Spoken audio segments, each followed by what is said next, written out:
Hello everyone, welcome back to Chimu's Chemistry, an online platform that will make your chemistry your chemistry. आज आपण thermodynamics या सिरीजचा last video record करत आहे आणि video असणार आहे गिब्स फ्री एनर्जी वरती. बघा, बॉन्ड एन्थॅल्पी आणि गिब्स फ्री एनर्जीच्या मध्ये स्पॉन्टॅनिटीचा पार्ट आहे. त्याचे एमसीक्यूज थेरॉटिकल असतात, ते तुम्ही सॉल्व्ह करू शकता. थोडंसं हिंट सांगते त्याच्यासाठी. गिब्स फ्री एनर्जीचे काही फॉर्म्युलेस तुम्हाला लक्षात ठेवायचे आहेत, जसं की delta G is equals to delta H minus T delta S, किंवा अजून एक फॉर्म्युला आहे delta G is equals to delta G not plus R T L N Q. Q म्हणजे रिॲक्शन क्वोशंट. सॉल्व्ह करताना सांगते कसं असणार आहे ते. ऍट इक्विलिब्रियम, जेव्हा इक्विलिब्रियम येतं, at equilibrium delta G is equals to zero. जर डेल्टा जी झिरो झाला तर डेल्टा जी झिरो असेल तर जी नॉट इकडे येणार.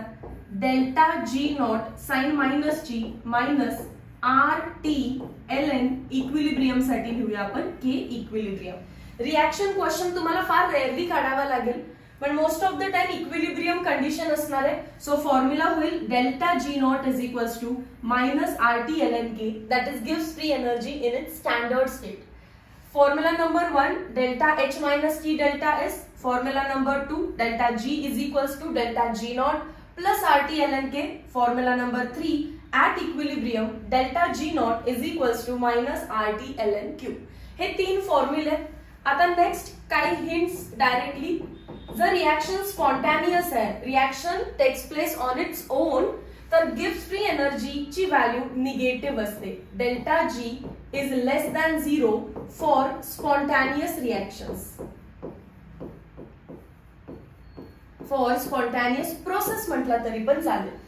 पण जर कधी डेल्टा जी ची व्हॅल्यू पॉझिटिव्ह झाली तर मात्र रिॲक्शन इज नॉन स्पॉन्टॅनियस. आणि इज इक्वल्स टू झिरो झालं तर काय असणार आहे?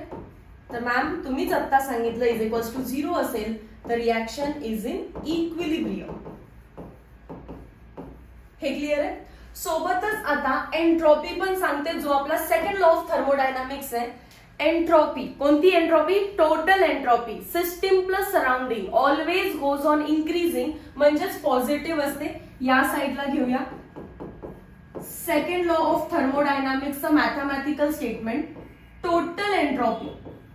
टोटल एंट्रॉपी कशी फाइंड करतात? Entropy of system plus entropy of surrounding is always increasing, म्हणजे इज ऑलवेज पॉझिटिव्ह. सो याच्यावरून आपण कन्क्ल्यूड करू शकतो की जेव्हा एंट्रॉपी पॉझिटिव्ह असेल, reactions are spontaneous. Delta G च्या एक्झॅक्ट अपोजिट काम करतं. Delta G negative, delta S positive for spontaneous. Delta G positive तर delta S negative for non spontaneous. इक्विलिब्रियमला मात्र दोन्ही पण झिरो राहणार आहे. Delta S is equals to zero for equilibrium. हा कन्क्लुडिंग पार्ट आहे थर्मोडायनामिक्सचा, जो की तुम्हाला माहिती पाहिजे. आणि एंट्रॉपीचा एक फॉर्म्युला कुठे लिहूया आता? थोडस छोट्या जागेत, कारण अजून जागा लागणार आहे आपल्याला ते सॉल्व्ह पण करायचंय. एंट्रॉपीचा एक फॉर्म्युला पण आहे. एंट्रॉपी म्हणजे randomness, degree of measure of randomness किंवा measure of degree of randomness actual मध्ये.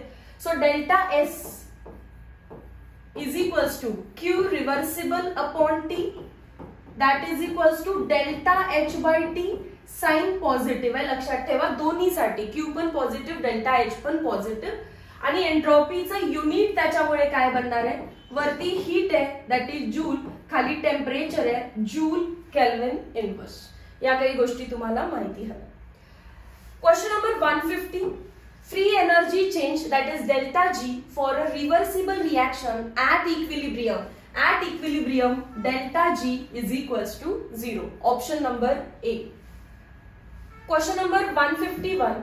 For a certain reaction having equilibrium constant. Equilibrium constant म्हणजेच K equilibrium is 10.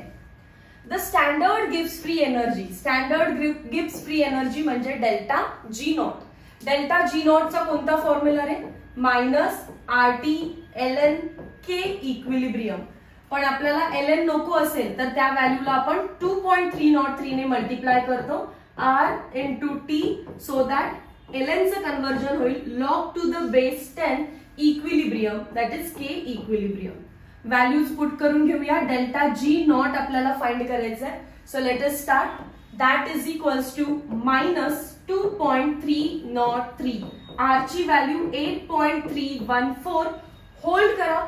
Delta G not मला किलो कॅलरीज मध्ये काढायचं आहे. सो आर ची value calorie मध्ये पाहिजे. ठीक आहे, हे थोडंसं चेक करावं लागतं गिफ्टच्या केसमध्ये, अदरवाइज घाई गडबडीत कॅल्क्युलेशन चुकतात. मला डेल्टा जी कशामध्ये फाइंड करायचं आहे? Kilo calorie. सो आर ची व्हॅल्यू पण किलो कॅलरी. 2 कॅलरी असतं किलो मध्ये 10⁻⁻3. टेम्परेचरची व्हॅल्यू दिलेली आहे का बघा. स्टँडर्ड म्हणजेच किती? 298 kelvin into log to the base 10, K equilibrium पण 10 आहे. So that log 10 to the base 10 ची व्हॅल्यू किती बनते? 1. राहिला इतकाच पार्ट. 2.303 into 2 into 298. जेव्हा कधी टेम्परेचर 298 नी येतं, तुम्हाला काय करून घ्यायचंय त्याला 3 इंटू 10⁻². फॉर इझी कॅल्क्युलेशन्स हे पण सॉल्व्ह करूया सायमल्टेनियसली. 3 2 चा 6, 0 3 2 चा 6 अँड 4 डेसिमल पॉइंट मायनसची sign into 10⁻³ as it is into याला काय करणार आहे मी 2.98 इंटू 10⁻². नथिंग बट 2.98 लाच मी काय म्हणून सॉल्व्ह करू शकते? 3. राईट. सो मल्टिप्लाय करा. 6 3 चा 18, देन अगेन 6 3 चा 18 कॅरी 1 4 3 चा 12 प्लस 1 13. डेसिमल किती नंतर देणार आहे तुम्ही? 3 नंतर. So 13.818 into 10⁻³ plus 2 minus 1, that is equals to decimal अजून एक नी आत शिफ्ट होईल 1.3818 किलो कॅलरी. युनिट कशामध्ये? Kilo calorie. सो 1.3 एकच ऑप्शन दिसतोय आपल्याला, ऑप्शन नंबर ए. बघा फॉर्म्युला मी इनिशियल स्टेजला रिवाइज करून घेतल्याचा किती फायदा होतोय. आपण हे यूज करून झालेलं आहे. थोडंसं टिक करू येलोने. Delta G is equals to 0 at equilibrium. आता आपल्याला काय फाइंड करायला सांगितलं? Delta G naught at standard condition. Delta G not चा formula minus RT ln k. So या दोन्हीवरती बेस्ड क्वेश्चन्स झाले. Moving towards next question number 152. The correct relation between delta G naught and equilibrium constant Kp. काही लिहू शकतात Kc म्हणजेच concentration based, Kp म्हणजे pressure based किंवा सिम्पली K इक्विलिब्रियम. पण K म्हणजे इक्विलिब्रियम कॉन्स्टंट. आपल्याला डेल्टा जी नॉट चा आत्ताच फॉर्म्युला झालेला आहे. Delta G not is equals to minus RT ln काय असणार आहे? K equilibrium. त्यांनी Kp दिलाय तर आपण पण Kp लिहूया. सो मला Kp च्या टर्म्स मध्ये लिहायचंय सर्व. दिसतं तुम्हाला? सो देअरफॉर मी ln Kp ला ऍज इट इज ठेवते. ठेवलेलं आहे ln Kp ला as it is. So minus RT खाली येऊन जाईल. Delta G not upon RT, पण साइन कोणती आहे याला? मायनस. आता ln चं कन्वर्जन तुम्हाला करायचंय e⁻² च्या टर्म मध्ये. ln म्हणजेच काय? Log to the base e. So base raise to सर्व होतं ना. So e⁻² minus delta G not upon RT. हे बोर्ड एक्झाम्स मध्ये पण विचारलं जातं. बघा असा फॉर्म्युला कुठे? ऑप्शन नंबर सी मॅच होतोय आय गेस. नाही, e⁻² हवाय. सो डी मॅच होतोय. Kp is equals to e⁻² minus delta G not upon RT. Option number D correct आहे. Question number 153. Which of the following characteristic is associated with adsorption of gas. याला आपण proof पण करू शकतो adsorption of gas. आणि hint आहे adsorption साठी तिन्ही थिंग्स. कोणता कोणता? डेल्टा H, डेल्टा G आणि delta S. All 3 are negative. Proof करायचं असेल तर आपण प्रूफ पण करू. ज्याला लक्षात ठेवायचंय त्यांनी डायरेक्टली लक्षात ठेवा. बघा असं कुठे आहे? Delta G, delta H, delta S all are negative. Option number B correct आहे. आता प्रूफ करूया वन बाय वन. सगळ्यात स्टार्टिंगला let us go for delta G. Delta G का निगेटिव्ह आहे? कारण adsorption is a spontaneous process आणि आपल्याला माहिती आहे for all spontaneous processes delta G is negative. First reason कळालं. सेकंड रिझन, गॅस रॅन्डमली इकडे तिकडे फिरत होता पण आता ऍडसॉर्प्शन झाल्यावर त्याचा रॅन्डमनेस कमी झाला कारण तो जाऊन सेटल झालेला आहे. जर गॅस पार्टिकल सेटल झाले, रॅन्डमनेस कमी झाला, रॅन्डमनेस कमी झाला म्हणजे एंट्रोपी कमी झाली म्हणजेच काय झाली, negative. So delta G negative आहे, डेल्टा एस निगेटिव्ह आहे आणि थर्ड थिंग आपल्याला विचारले डेल्टा एच. त्याच्यासाठी आपल्याकडे आहे formula delta G is equals to delta H minus T delta S. एकदम चॅप्टरच्या एंडला आपण एक चार्ट ड्रॉ करतो की डेल्टा एच कसा असला पाहिजे, डेल्टा एस कसा असला पाहिजे आणि डेल्टा जी कसा असला पाहिजे फॉर स्पॉन्टॅनियस रिॲक्शन. आता आपल्याला कळालं की हा निगेटिव्ह आहे आणि डेल्टा एस पण काय आहे, निगेटिव्ह आहे. मग डेल्टा एच काय असणार आहे तर अगेन तो सुद्धा निगेटिव्ह असणार आहे. निगेटिव्ह असेल तर delta G is negative at low temperature. कमी टेम्परेचरला व्हॅल्यू निगेटिव्ह असते. सो कॅल्क्युलेशन्स मधून मला कळतं डेल्टा एच पण निगेटिव्ह आहे. सो ऑप्शन नंबर बी येणार आहे. क्लिअर. पुढे क्वेश्चन नंबर 154. एक रिएक्शन दिली आहे 2SO2 plus O2 gives 2SO3. KP ची व्हॅल्यू दिली आहे, इक्विलिब्रियम कॉन्स्टंट ची व्हॅल्यू दिली आहे 4 × 10⁻20. टेम्परेचर दिलेलं आहे 300. मी त्याला 3 × 10⁻2 केल्विन लिहिते. कॅल्क्युलेट डेल्टा जी नॉट आणि आर ची व्हॅल्यू सेफ साइड देऊन ठेवलेली आपल्याला 8.314 joule. Kelvin inverse, mole inverse. इथे जरासं ऑप्शन्सचे युनिट बघा, किलो जूल आहे. सो आर जूल मध्ये चालणार नाही, आर पण किलो जूल मध्ये लागतो. किलो जूल मध्ये करताना 8.314 × 10⁻³ kilo joule kelvin inverse mole inverse. So आता आपल्याला फॉर्म्युला न्यायला काही हरकत नाहीये. Delta G not is equals to minus 2.303 RT log to the base 10 K. I hope सगळ्यांना कळालं असेल. मी एकाच स्टेप मध्ये ln K लिहित होते, ln च्या ऐवजी काय लिहिलं 2.303 RT log to the base 10 K. That is equals to minus 2.303 R ची व्हॅल्यू 8.314 × 10⁻³ टेम्परेचर ची व्हॅल्यू 3 × 10⁻² and log K ची व्हॅल्यू 4 × 10⁻20. क्लिअर आहे. So that is equals to बघा थर्मोडायनामिक्स या चॅप्टर मध्ये मी तुम्हाला सांगितलेलं आहे 2.303 × 8.314 याचं रफ मल्टिप्लिकेशन येतं 19.147. सो आपण 19.14 घेतलं तरी चालेल किंवा 19.15 घेतलं तरी पण चालेल इंटू 10⁻³ प्लस 2 किती येणार आहे -1 इंटू अजून 3 आहे आणि ब्रॅकेटच्या आतमध्ये log 4 प्लस log 10⁻20. समजलं. मल्टिप्लिकेशन असल्यावरती लॉग ऍड होऊन जातं. थोडंसं 3 ने मल्टिप्लाय करून घेऊया. 7 3 चा 21, 2 कॅरी, 4 3 चा 12, 13 14, 1 कॅरी, 3 1 चा 3 प्लस 1 4, 9 3 चा 27, 3 1 चा 3 4 5. 3 ने डेसिमल शिफ्ट 57.441 आणि त्याला सुद्धा साइन कोणाची असेल मायनस ची इंटू 10⁻⁻1 मल्टिप्लाइड बाय ब्रॅकेट मध्ये log 4 तोंड पार्ट पाहिजे 0.721 and log 10⁻20 काय असतो 20. That is part of maths. नाव पुढे याला डेसिमल 1 नी शिफ्ट केलं जाईल कारण 10 ची पॉवर -1 नकोय. सो इट बिकम्स 5.7441 इंटू आतमध्ये काय आहे 20.6021. 0.6021 plus 20 becomes 20.6021. That is equals to मला कोणत्या दोन व्हॅल्यू मल्टिप्लाय करायला लागणार आहेत एकदा रफ मध्ये इथे बघा 5.7441 मी त्याला रफली 5.74 घेते फक्त आणि पुढे आहे 20.6 करा मल्टिप्लिकेशन. टाइम लागेल पण एक्झॅक्टली मॅच होऊन जाईल. 6 4 चा 24, 6 6 चा 36, 6 7 चा 42, 43, 44 कॅरी 4, 6 5 चा 30, 30 प्लस 4. दोन झिरोज देते डायरेक्टली. 4 2 चा 8, 7 2 चा 14, 5 2 चा 10 प्लस 1 11. ऍड करा. 4 4 8 9 10 11 12 2 1 कॅरी 4 5 6 7 8 1 1. बघा आन्सर काय आलं.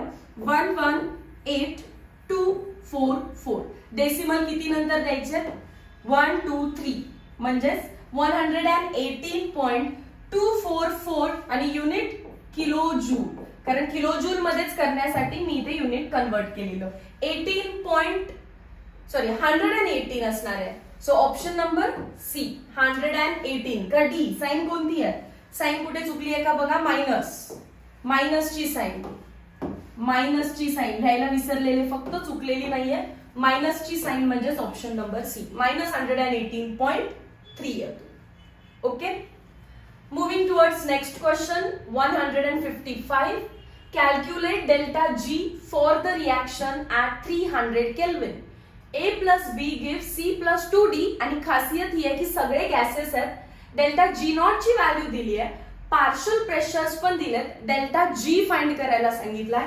तर मोठा फॉर्म्युला यूज करायला लागेल. Delta G is equals to delta G not plus असतो त्या फॉर्म्युलामध्ये 2.303 आर टी. मला LN नको असतो. सो दॅट इज वाय मी काय करते त्याला डायरेक्टली 2.303 ने मल्टिप्लाय केलं की लॉग आणि क्यू राहणार आहे. जर तुम्ही दोन्ही डेल्टा G लिहिताय म्हणजे इक्विलिब्रियम नाहीये. इक्विलिब्रियम असेल तर के इक्विलिब्रियम असतो. रेस्ट ऑफ द टाइमला मला त्याला क्यू लिहावं लागतं. आता क्यू आहे तुम्हाला काय आहे नेमकं क्यू ते याच्यामध्ये समजेल. इथे लिहिते मी.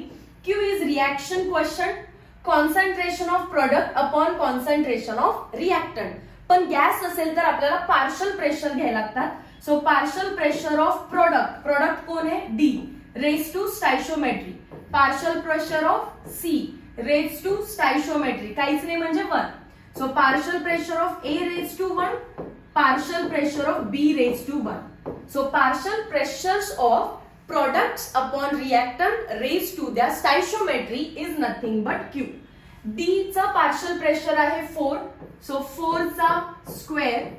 देन C चा पार्शल प्रेशर आहे 4 अगेन आणि बाकीचे दोन आहेत 4 आणि 2. A चं किती आहे 4 आणि याचं 2. कट 4 ला 4. 4 चा स्क्वेअर आहे 16. 16/2 इज 8. सो Q ची व्हॅल्यू आलेली आहे 8. पुट करूया. याच्या व्हॅल्यूज मी डायरेक्टली पुट करतेय. Delta G as it is right. Delta G not दिलेला आहे -100 किलो जूल आहे. व्हॅल्यू लक्षात ठेवा किलो जूल आहे. प्लस 2.303 आर ची व्हॅल्यू 8.314 इंटू 10 रेज टू -3. कारण फक्त 8.314 लिहिलं तर जूल मध्ये त्यालाही किलो जूल मध्ये करायला लागतं. टेम्परेचर काय सांगितलेलं आहे आपल्याला डेल्टा G नॉट म्हणजे स्टँडर्ड कंडिशनला विचारलं का calculate delta G for the reaction at 300 kelvin. So 300 घेतलं मल्टिप्लाइड बाय 8 कारण लॉग आणि Q ची व्हॅल्यू किती आहे 8. व्हॅल्यू समजलेत का बघा. डेल्टा G फाइंड करायचं आहे. G naught -100 kilo joule 2.303 R ची value 8.314 into 10 raise to -3. Temperature 300 दिलाय आणि लॉग Q चा आन्सर आपण 8 फाइंड केलेला आहे. आता सॉल्व्ह करू याला व्यवस्थितपणे. -100 2.303 इंटू 8.314 काय असणार आहे 19.147 1.15 घेऊया. 1.4 नी केलं तरी पण नियरली इक्वल आन्सर येतच. Into 10 raise to -3 into 3 into 10 raise to किती असणार आहे 2. 3 इंटू 10 रेज टू 2. लॉग 8 ला मी कसं लिहू शकते 2 चा क्यूब. 8 म्हणजेच काय 2 चा cube. That is equals to solve करा. -100 प्लस 19.15 इंटू 3 5 3 चा 15 कॅरी 1 3 1 चा 3 4 9 3 चा 27 3 1 चा 3 4 5. सो इथे येणार आहे 57.45 इंटू 10 रेज टू -1. 3 समोर आलेलं आहे राईट. सो मल्टिप्लाइड बाय 3 आणि लॉग 2 ची व्हॅल्यू असते 0.30. रेज 2 ची टर्म पुढे येते आणि log 2 0.30. That is equals to -100 plus decimal मी आधीच शिफ्ट करून घेते 5.745 इंटू 3 इंटू 0.3010. थोडेसे कॅल्क्युलेशन मला जो पार्ट आहे तो मी वरती लिहून घेते. 3 ने आधी मल्टिप्लाय करून टाकूया. 3 ने मल्टिप्लाय केल्यावरती काय येणार आहे, that is equals to minus इकडे 100 आहे प्लस 5 3 चा 15 कॅरी 1 4 3 चा 12 प्लस 1 13 कॅरी 1 7 3 चा 21 प्लस 1 22 कॅरी 2 5 3 चा 15 16 17. डेसिमल 3 नंतर येणार आहे म्हणजे 17 पॉइंट झालं इंटू अजून आपल्याला करायचं आहे 0.3010. आता हे जे ब्रॅकेट वाला पार्ट आहे थोडंसं साइडला सॉल्व्ह करूया. 17.235 इंटू 0.3010 जो आहे त्याला आपण 0.3 घेऊया फक्त. सॉल्व्ह करूया. 5 3 चा 15 कॅरी 1 3 3 चा 9 प्लस 1 10 कॅरी 1 3 2 चा 6 प्लस 1 7 7 3 चा 21 3 1 चा 3 4 5 आणि डेसिमल वरचे 3 आणि खालचा 1 4. सो 5.1705 या पूर्ण ब्रॅकेटचा आन्सर किती येणार आहे 5.1705. So overall I can say it is -100 kilojoule plus 5.1705. So answer काय येणार आहे, 100 मधून 5 मायनस केलं समजा आपण तरी पण आन्सर 95 आहे. सो 94 पॉइंट समथिंग आन्सर असणार आहे. डायरेक्टली टिक करूया, तुम्ही मायनस करा. समजलं ना.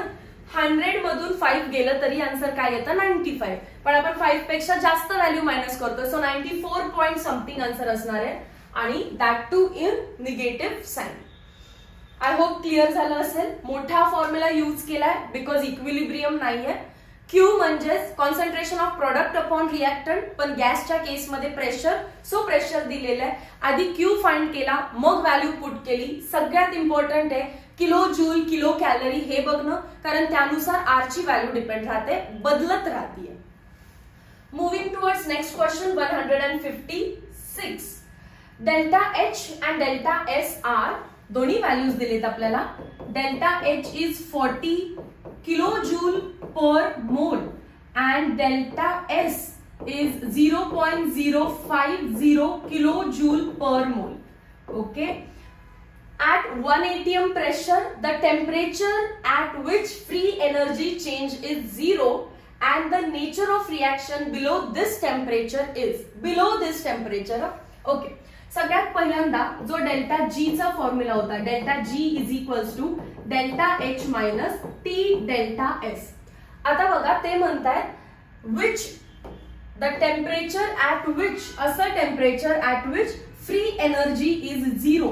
फ्री एनर्जी 0 जर झाली तर टेम्परेचर काय असणार आहे, फ्री एनर्जी जर 0 झाली तर डेल्टा एच ची व्हॅल्यू होईल is equals to T delta S. मग टेम्परेचर काय होईल delta H upon delta S, म्हणून तुम्हाला डेल्टा एच आणि एस ची व्हॅल्यू दिली. कोणत्या टेम्परेचरला इक्विलिब्रियम येईल असं विचारलं शॉर्ट मध्ये, तो पण फॉर्म्युला लक्षात ठेवा.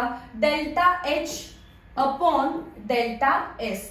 डेल्टा एस ला मी कसं लिहू शकते, डेसिमल शिफ्ट करून 5 into 10 raised to minus 2. So this is 5 8s are 40 into 10 raised to 2, that is 800 Kelvin. 800 kelvin ला इक्विलिब्रियम आहे. सो 800 केल्विन आपल्याला दोन ऑप्शन्स मध्ये दिसतोय, बाकीचे दोन ऑप्शन्स कट करा, A cut D cut. Next आपल्याला काय विचारलंय, the nature of reaction below this temperature. या टेम्परेचरच्या खाली ही रिएक्शन स्पॉन्टॅनियस असेल की नॉन स्पॉन्टॅनियस. आता बघा 800 केल्विन ला the reaction is at equilibrium, correct. आणि डेल्टा जी ची व्हॅल्यू जशी जशी, जर तुम्ही टेम्परेचर डिपेंडेंट आहे ना, जर टेम्परेचर तुम्ही ड्रॉप केलं, इथे या, जर हळूहळू तुम्ही टेम्परेचर ड्रॉप केलं तर काय होईल, म्हणजे लास्टचा जो चार्ट आहे तो किती इम्पॉर्टंट आहे बघा, 2 वेळा रिवाइज होतो या चॅप्टर मध्ये. डेल्टा एच, डेल्टा एस आणि डेल्टा जी. आता चेक करूया आपण. आपल्याला डेल्टा एच पॉझिटिव्ह दिला आणि डेल्टा एस पण पॉझिटिव्ह दिला, तर डेल्टा जी निगेटिव्ह असतो ऍट हाय टेम्परेचर. हे हिंट मध्ये पाठ करून घ्या. मगाशी कसं होतं, दोन्ही निगेटिव्ह असतील तर delta G negative, but negative म्हणजे लो टेम्परेचरला. आता दोन्ही पॉझिटिव्ह आहेत तरी डेल्टा जी निगेटिव्हच करायचं आहे, पण कधी? पॉझिटिव्ह म्हणजे ऍट हाय टेम्परेचर. टेम्परेचर वाढलं तर रिॲक्शन स्पॉन्टॅनियस आहे, पण आपल्याला काय विचारलंय? टेम्परेचर कमी झालं तर रिॲक्शन नॉन स्पॉन्टॅनियस होईल. मग समजलं का? मी एकदा आन्सर टिक करून घेते. Non spontaneous C. टेम्परेचर तर तुम्हाला पक्का समजलं असणार आहे. परत एक चार्ट आहे एकदम एंडला, डेल्टा एच, डेल्टा एस आणि डेल्टा जी चा. जर दोन्ही गोष्टी पॉझिटिव्ह असतील तर डेल्टा जी निगेटिव्ह असू शकतो, बट ओनली ऍट पॉझिटिव्ह म्हणजेच काय? High temperature. आणि जर दोन्ही गोष्टी निगेटिव्ह असतील तर डेल्टा जी निगेटिव्ह असू शकतो, पण निगेटिव्ह म्हणजे काय? At low temperature. आता आपल्याला दोन्ही गोष्टी पॉझिटिव्ह दिल्यात, सो स्पॉन्टॅनियस होण्यासाठी टेम्परेचर हाय पाहिजे. आपल्याला विचारलंय कमी टेम्परेचरला reaction will be non spontaneous. Option number C. Moving towards next question, question number 157. The standard enthalpy of decomposition केलेलं आहे N2O4 to NO2. खरं सांगायचं तर पुढच्या क्वेश्चनची काहीच आयडिया नसते की नेमकं काय विचारलं, पण मी जेव्हा क्वेश्चन वाचत असते ना तेव्हा मी लिहून घेते. म्हणजे ही माझी ट्रिक आहे की तिथे लिहिलंय ना डिकम्पोजिशन ऑफ N2O4, तर तुम्ही पण रिॲक्शन घ्यायची आणि या रिॲक्शन साठी लागणारी एन्थाल्पी दिली आहे 58.04 किलो जूल. क्वेश्चन वाचत वाचत आपलं गिवन रेडी होतं आणि गिवन बघून आपल्याला फॉर्म्युला क्लिक व्हायला लागतो. अँड स्टँडर्ड एंट्रोपी म्हणजे डेल्टा एस 176.7 जूल आहे हा. त्याला लागलीच किलो जूल करूया. किलो जूल करताना 10⁻³ किलो जूल केल्विन इनवर्स. समजलं कुठे फसवतात? एक दिला किलो जूल मध्ये आणि दुसरं दिलं जूल मध्ये, तर त्याला आपण लगेच कन्वर्ट केलेलं आहे. पुढे म्हणतात the standard free energy change for this reaction at 25 degree celsius. Delta G not ची आन्सर काय असेल? ऍट टेम्परेचर 25 डिग्री सेल्सिअस म्हणजे 298 केल्विन. आता स्टँडर्ड साठी जर चेंज काढायचं असेल तर आपण -2.303 RT/ln K किंवा log to the base 10K हे फॉर्म्युलेज यूज केलेत. पण इथे मला डेल्टा एच आणि डेल्टा एस दिलेला आहे, तर फॉर्म्युला अजून सिंपल झाला. Delta G not is equals to delta H not minus T delta S not. आणि असं इमॅजिन करायचं की दिलेले जे एन्थाल्पीज आहेत ते पण स्टँडर्ड दिलेलं आहे आणि एंट्रोपी पण स्टँडर्ड दिलेलं आहे. सो एंट्रोपी आणि एन्थाल्पी स्टँडर्ड असतील तर gives free energy. Direct standard formula इथूनच सॉल्व्ह होईल. डेल्टा एच किती आहे? 58.04 मायनस टेम्परेचर किती आहे? 298 इंटू डेल्टा एस किती आहे? 10⁻³ आहे बघा तिथे 176.7 into 10⁻³ so that is equals to 58.04 minus याला आपण कसं सॉल्व्ह करतो लक्षात आहे ना? 2.98 लिहायचं multiplied by 10⁻². so 2.98 is nothing but 3 into 176.7 into 10⁻⁻1. Solve करा. 58.04 ब्रॅकेट मध्ये 3 ने मल्टिप्लाय 7 3 चा 21 6 3 चा 18 19 20 2 7 3 चा 21 22 23 2 कॅरी 3 1 चा 3 4 5. डेसिमल आधी एक नी पण परत 10⁻⁻1 सो 53.01 येणार आहे. ह्या दोघांचं सबट्रॅक्शन थोडंसं सेपरेट सॉल्व्ह करू. 58.04 minus 53.01 4 minus 1 3 0.5 so it is 5.03 that is equals to 5.03. Approx answer आलेलं आहे. साइन फक्त बघा, साइन पॉझिटिव्ह आहे आणि युनिट काय असणार आहे त्याचं? Kilo joule. So kilo joule मध्ये तर दिलेलं आहे. पहिलं 539 आहे, परत 539च आहे, प्लस मध्ये आन्सर आणि 5.39. ऑप्शन नंबर डी करेक्ट असणार आहे. मग हे अप्रॉक्सिमेशन का झालं? 5.03 आणि तिथे 5.39 तर 298 याला मी 3 कन्सिडर केलेलं आहे. सो मी व्हॅल्यू मोठी केली आणि मायनस मोठी व्हॅल्यू मायनस झाल्यामुळे माझं आन्सर लहान आलेलं आहे त्यांच्या कंपॅरेटिव्ह. सो अप्रॉक्सिमेशनचा पार्ट आहे 5 पॉइंट मध्ये. So option number D correct आहे. Question number 158. The free energy change for the following reaction. 3 steps दिलेत, म्हणजे हेस्लॉ टाइपचा क्वेश्चन आहे. 3 स्टेप्स आपण नंतर वाचूया. Standard free energy change for the reaction. ती दिलेली जी रिएक्शन आहे इथे H2 plus 2 carbon give C2H2, यासाठी डेल्टा जी किती येणार आहे जर आपल्याला या 3 रिएक्शन्स दिल्या असतील तर. म्हणजे हेस्लॉ यूज करणार तुम्ही. H2 कुठे आहे बघा, इथे. So equation 3 as it is घ्या. 2C कुठे आहे, इथे. इक्वेशन 2 ला मल्टिप्लाय बाय 2 करा आणि गिवन मध्ये काय पाहिजे, प्रोडक्ट साइडला C2H2 जो की इथे रिएक्टंट कडे दिसतोय, म्हणून इक्वेशन 1 ला रिव्हर्स करा. इथेच समजलं ना. H2 हवाय, so 3 as it is. 2 carbon हवाय, सो 2 ला मल्टिप्लाय बाय 2 केलं, कार्बनच्या इक्वेशनला मल्टिप्लाय बाय 2 केलं आणि C2H2 प्रोडक्ट साइडला पाहिजे, इथे रिएक्टंटला आहे, सो त्याला रिव्हर्स केलं. आता रिव्हर्स केल्यानंतर काय व्हॅल्यू होते त्याची, प्लस 1 2 3 4. त्याच्यानंतर 2 ने मल्टिप्लाय करायचंय, so 2 into -394 that is equals to 8, then 18, 3 2 चा 6 7 -788 आणि इक्वेशन 3 ऍज इट इज ठेवायचे आहे, -237. पहिल्यांदा आपण ह्या 2 मायनसच्या टर्म्स सॉल्व्ह करून घेऊया. -788 -237 काय येणार आहे याचा आन्सर, 7 + 8 15 कॅरी 1, 8 9 10 11 12 कॅरी 1, 7 8 9 10. साइन कोणाची आहे, मायनसची आहे. आता वरची व्हॅल्यू आणि ही व्हॅल्यू सॉल्व्ह करा. 1 2 3 4 -1 0 2 5 हे येणार 5 6 7 8 9 10 11 12 13 14 दॅट इज 9. हे झालं 0, हे झालं 2, so 209 and that too positive. बघा करेक्ट आन्सर कुठे आहे, 209 आणि पॉझिटिव्हच आहे कारण मोठ्या व्हॅल्यू मधून लहान व्हॅल्यू मायनस केली आहे. Option number D. खरं तर इथपर्यंत सांगणं काम माझं आहे, कॅल्क्युलेशन तुम्हाला करायचे आहे. पहिल्यांदा मी ही व्हॅल्यू प्लस करून घेतली रिव्हर्स झाल्यामुळे, याला मल्टिप्लाय बाय 2 केलं आणि हे ऍज इट इज. पण आधी मायनस टर्म सॉल्व्ह करायचे असतात, सो मायनस मायनसचं आन्सर मायनस येतं आणि मग मी परत त्याला सबस्ट्रॅक्ट केलं प्रॉपरली. प्लस मधून -10 25 आन्सर आलं 209. युनिट सेम आहे सगळ्याला, kilo joule. Question number 159.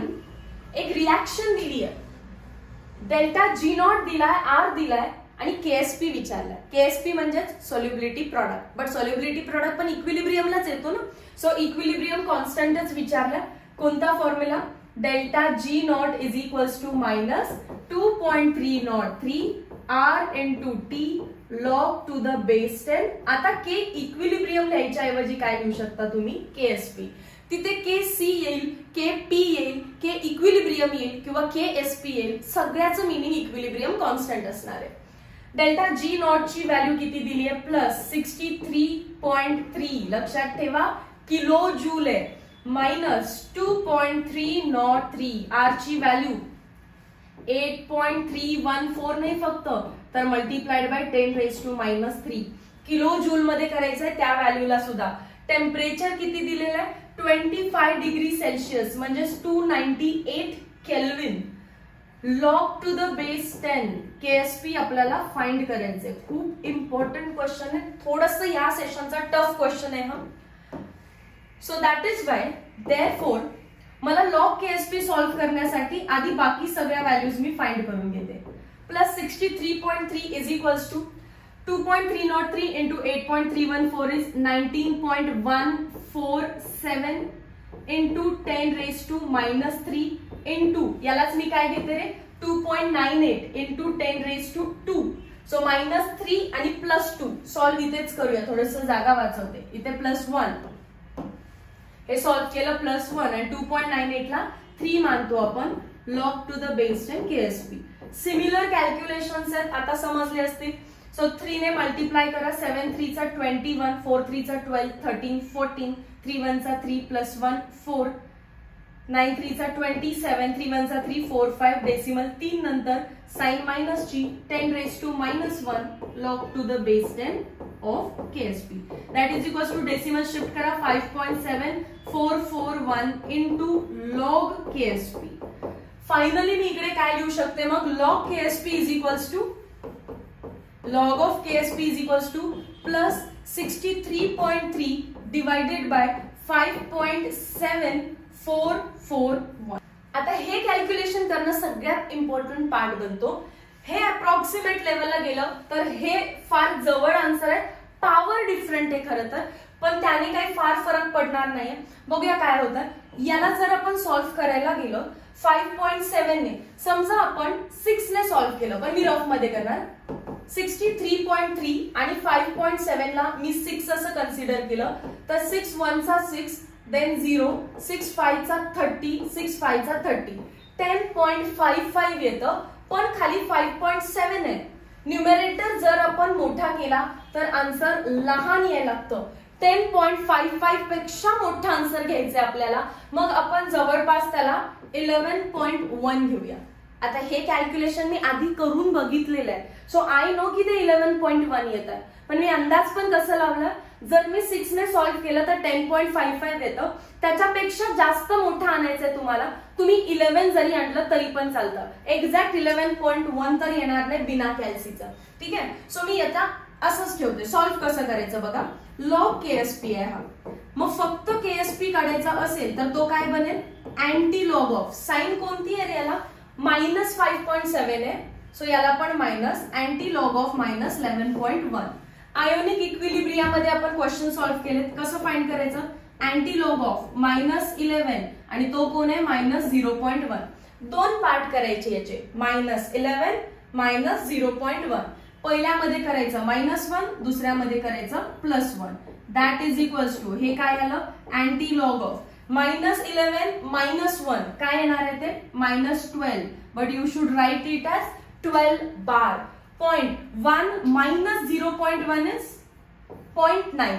Anti log of 12 bar 0.9. Orally कसं फाइंड करणार मॅम आम्ही अँटी लॉग, तर पहिला तर पॉवर डिसाइड करा. वरती सॉल्व्ह करूया. पहिला तर पॉवर डिसाइड करा. पॉवर म्हणजे हा पार्ट असतो 10⁻⁻12. असं एकच केस आहे, मी डायरेक्टली टिक करणार आहे. पण तरी मला माहिती आहे पॉइंट नंतरचा पार्ट 0.9 समथिंग हा कोणाचा लॉग असतो, तर 8 चा लॉग असतो. सो 8 × 10⁻⁻12 आपली तीही व्हॅल्यू मायनस होतीये. Question number 160. The spontaneity of a cell correct कधी असते, जर डेल्टा जी ची व्हॅल्यू निगेटिव्ह आहे आणि इलेक्ट्रोकेमिस्ट्री सांगते E0 सेल ऑलवेज कसा पाहिजे, पॉझिटिव्ह, तरच सेल काम करतो. काम करतो म्हणजे रिॲक्शन स्पॉन्टॅनियस असते. डेल्टा जी निगेटिव्ह आणि E0 सेल पॉझिटिव्ह तर सेल वर्क करतो. असा ऑप्शन कुठे, option number D. Okay. Question number 161. For the reaction, एक रिॲक्शन दिली आहे, डेल्टा एच दिलेला आहे, डेल्टा एस दिलेला आहे. What is value of free energy. Free energy म्हणजे delta G is equals to delta H minus T delta S. Directly values put करूया. Temperature दिलेलं आहे 27 डिग्री सेल्सिअस म्हणजे 298 केल्विन, आणि 298 चं अप्रॉक्सिमेशन आता पाठ झालं असेल. डेल्टा एच किती दिलेला आहे, -285.8 मायनस टेम्परेचर 298. मी त्याला आधी लिहिते 2.98 × 10⁻². थोडंसं फास्ट करूया, आता भरपूर कॅल्क्युलेशन्स केलेत आपण असे. इंटू -0.163. आता यालाच कसं सॉल्व्ह करणार, -285.8 मायनस ब्रॅकेट मध्ये 3 इंटू त्याला आधी लिहिते 0.163, पण त्याला साइन मायनसची आहे, सो याला इथे मायनसची साइन, इंटू 10⁻².